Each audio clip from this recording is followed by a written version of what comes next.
McDonald's has pasta dinners. Lots of spaghetti with delicious meatballs. Fast food items have the ability to become major hits, like the Big Mac or the Baconator. However, sometimes the choices fast food restaurants make are more flopper than whopper. Where did you get that? The clown gave it to me. Here are some of those very epic fails. The 10 biggest fast food failures of all time. Long John Silver's Big Catch Meal. Welcome aboard the ship of lost souls.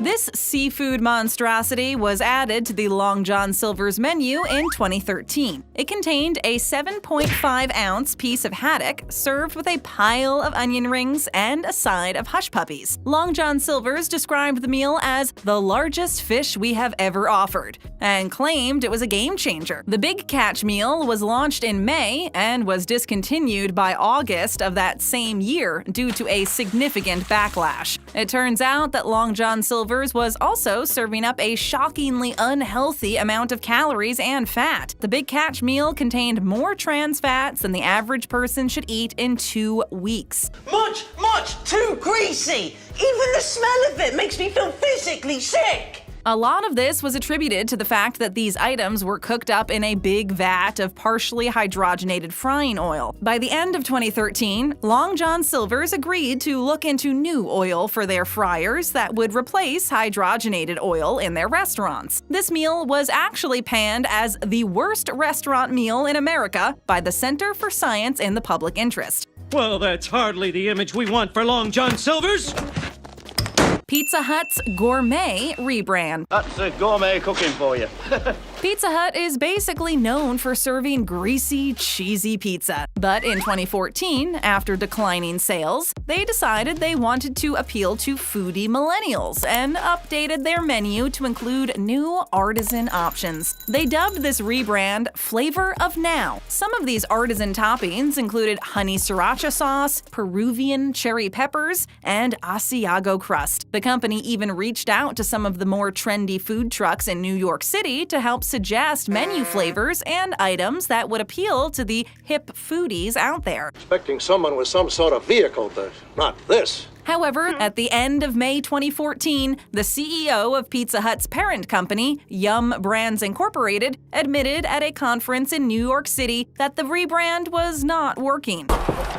That's a terrible call. What was once referred to as the biggest rebrand in the company's history was now the biggest flop they'd seen, at least in a long time. It turns out that they neglected one major thing. Their target audience just wanted cheap, greasy pizza. Within a year, Pizza Hut ended up making a complete reversal back to their original menu. McDonald's Pizza. McDonald's has lots of stuff for dinner, like new family-sized pizzas. With the rise of pizza chains at this time, the company decided it wanted to tap into this corner of the dinner food market and introduced their own pizza. By the early 1990s, McDonald's implemented it in a portion of their Canadian and American locations. Pizza time. However, there were a lot of complications that came with this decision. First, there was an equipment issue. The McDonald's pizza required a new oven to cook, which was designed to quickly cook pizza dough from frozen within 6 minutes. This is good. Yeah. It meant that every single restaurant location would have to obtain a new oven and find room for it in their kitchen. Next, there was a drive-through issue. The boxes designed for the pizza didn't fit through the window, which meant that they had to be expanded. That called for more renovations. The pizza also took a total of 11 minutes to cook and prepare, which is way too long to keep up with drive-through times. People frequently had to pull over and wait a long time for their pizzas. Not only was this a flop, but it angered many popular pizza chains and prompted them to create smear campaign-style ads against McDonald's. That was like watching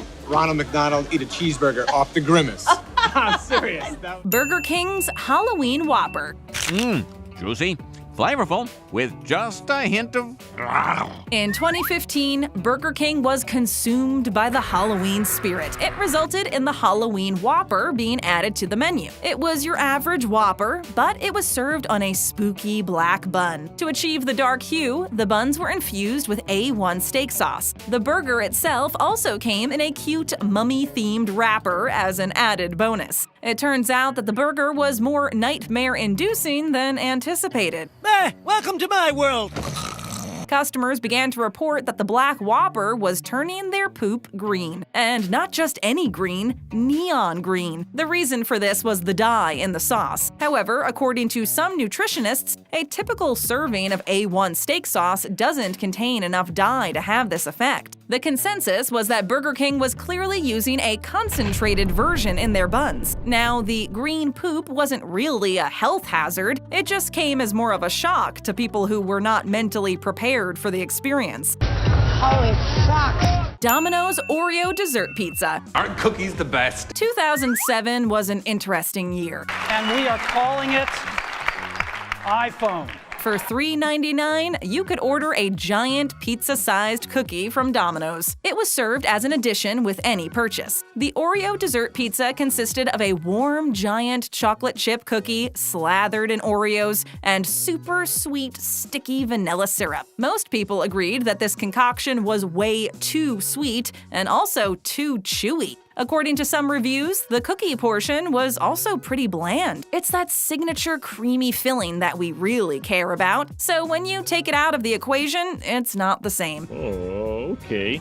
Overall, it was unappealing and didn't last very long on the menu. Doesn't feel like there's much love in Domino's Pizza. While Domino's has developed a substantial reputation for affordable pizza delivery over the years, it has never really been known for its desserts. It seems as though they've taken the hint. After trying to launch other types of dessert pizzas over the years, the company has seemingly decided to stick with brownies, Cinnasticks, and lava cake for the time being. Eat a pizza once in a while. McDonald's Spaghetti. McDonald's new pasta dinners with your favorite meatballs. In the 1970s, McDonald's decided to develop McSpaghetti. The dish was long spaghetti noodles covered in marinara sauce, topped with shredded cheese, and served in a cardboard container. In the late 1980s and early 1990s, McDonald's decided to give it another try. They launched McSpaghetti in some locations across the United States, mostly the South. Since when don't you like spaghetti and meatballs, huh? This time, they tried a few varieties, including lasagna and fettuccine alfredo. These products were launched in those locations to be tested over the course of a year. But like the McPizza, people do not go to McDonald's for Italian food. This item was taken off the menu pretty quickly. Still, McDonald's did try to bring back their McSpaghetti in other locations around the world. You can try it yourself, but you have to go to the Philippines to get it.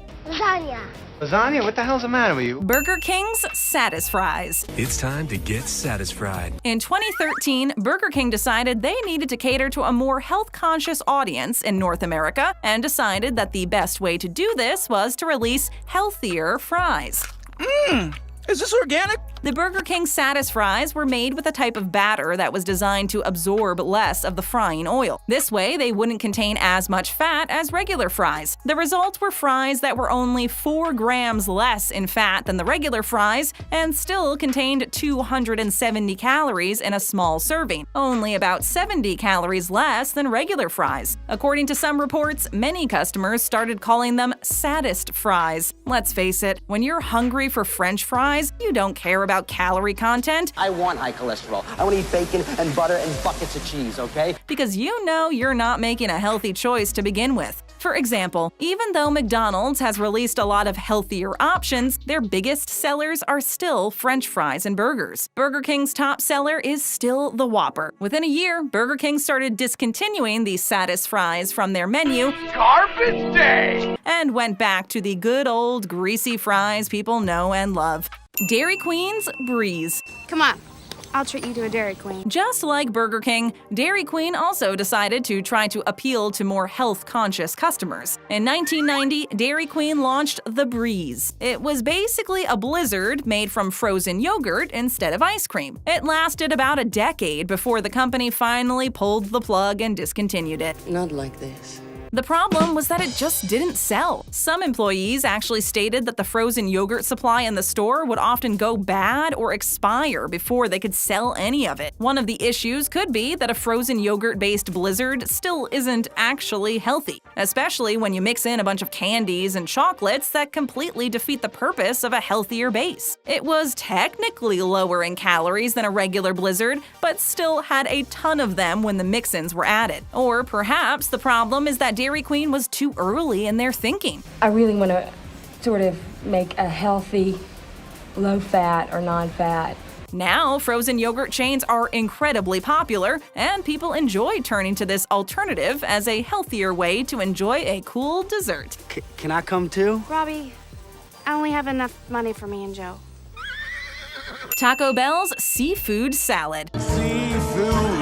During the 1980s, the restaurant chain best associated with stoners and post-bar runs decided to try to invent a healthy seafood item to compete with the successful Filet-O-Fish at McDonald's. In this vintage commercial for the concoction, you can clearly see that they are trashing the competition by implying that ordering fish at a fast food chain isn't real fish. Ironic.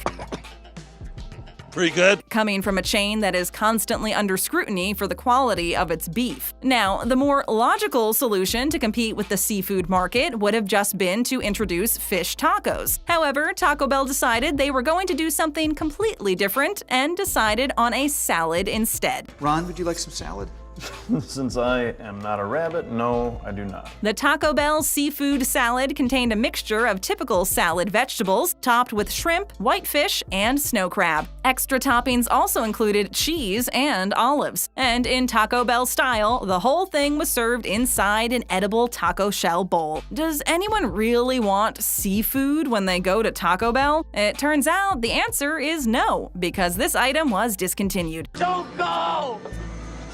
Wendy's Super Bar. You eat all that, I won't be responsible. When you think of a salad bar and buffet-style experience, you don't typically think about Wendy's. But back in the 80s and 90s, they gave it a go with their Super Bar. Basically, this was a big self-serve buffet bar that featured salads, fruit, Mexican food, and pasta. The pasta section included 2 types of pasta with sauce options and garlic bread made from hamburger buns. In the Mexican section were nachos, refried beans, and a build-your-own taco bar. Then dessert was a choice between chocolate or vanilla pudding. The Super Bar cost about $2.99 per person, about $5.40 today after inflation, which, if you ask us, is a steal. And a lot of other people thought so too. In fact, so many people loved the idea that Wendy's really couldn't keep up with running a buffet and still preparing their regular orders. They now had to do their usual job with the added responsibilities of cleaning, restocking, and preparing foods for the Super Bar. Not to mention, it's probably not very profitable to be charging that little when you know that people are going back for as many helpings as they can. Face deep.